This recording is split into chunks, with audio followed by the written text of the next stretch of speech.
Assalamualaikum warahmatullahi wabarakatuh. Perkenalkan, saya Cinta Alivia Putri, NIM 5020222404 dari kelas Perbandingan Hukum Pidana. Di sini saya akan menjelaskan materi mengenai teori perbandingan sistem hukum pidana Arab Saudi, Malaysia, dan Indonesia.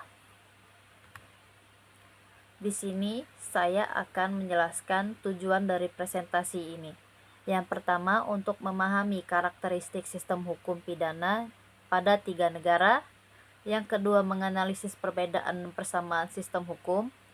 Dan yang ketiga, untuk mengetahui dampak budaya dan agama terhadap hukum pidana. Di sini saya akan menjelaskan dari karakteristik sistem hukum pidana di Arab Saudi. Sumber hukum yang mereka anut tersebut berdasarkan Al-Quran dan Sunnah atau hukum syariah.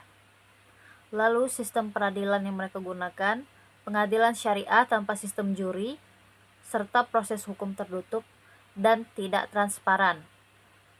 Tindak pidana, mereka menganut hudud, qisas, dan takzir, serta hukuman berat atau hukuman mati dan cambuk.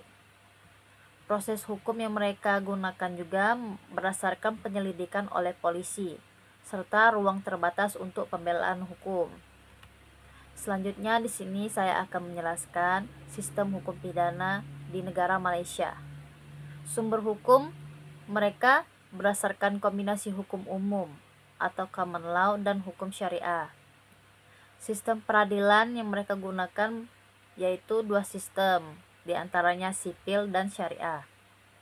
Tindak pidana yang mereka anut kejahatan ringan dan berat, serta hukuman bervariasi, denda, penjara, serta hukuman mati.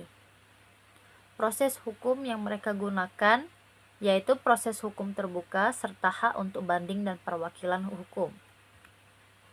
Selanjutnya saya akan menjelaskan mengenai sistem hukum pidana di Indonesia. Yang pertama, sumber hukum.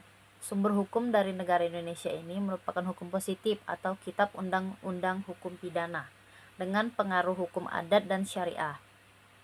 Lalu sistem peradilan yang digunakan di Indonesia yaitu pengadilan negeri dan pengadilan agama. Selanjutnya tindak pidana. Tindak pidana di sini tindak pidana dibagi menjadi kejahatan biasa dan kejahatan luar biasa seperti terorisme contohnya. Lalu penekanan pada rehabilitas dan reintegrasi bagi pelanggar hukum. Serta proses hukum yang dilakukan di Indonesia berdasarkan proses hukum terbuka dan menjunjung hak asasi manusia. Serta hak untuk penasihat hukum dan hak untuk banding. Perbandingan dari sistem hukum ketiga negara ini diantaranya pertama hukum Arab Saudi, hukum syariah bersifat ketat dan prosesnya tertutup. Lalu Malaysia bersifat hybrid atau common law berkombinasi dengan syariah, lalu prosesnya lebih terbuka. Dan yang terakhir Indonesia, hukum positif dengan adaptasi lokal atau pluralistik. Lalu yang terakhir, kesimpulan dari materi ini, meskipun terdapat perbedaan yang signifikan dalam pendekatan dan ketentuan hukum pidana pada 3 negara ini, mereka memiliki tujuan yang sama untuk menjaga keamanan, keadilan, dan perlindungan masyarakat. Pemahaman yang mendalam tentang sistem hukum ini dapat membantu dalam menciptakan dialog dan kerjasama yang lebih baik di tingkat internasional. Itu saja, saya ucapkan terima kasih. Wassalamualaikum warahmatullahi wabarakatuh.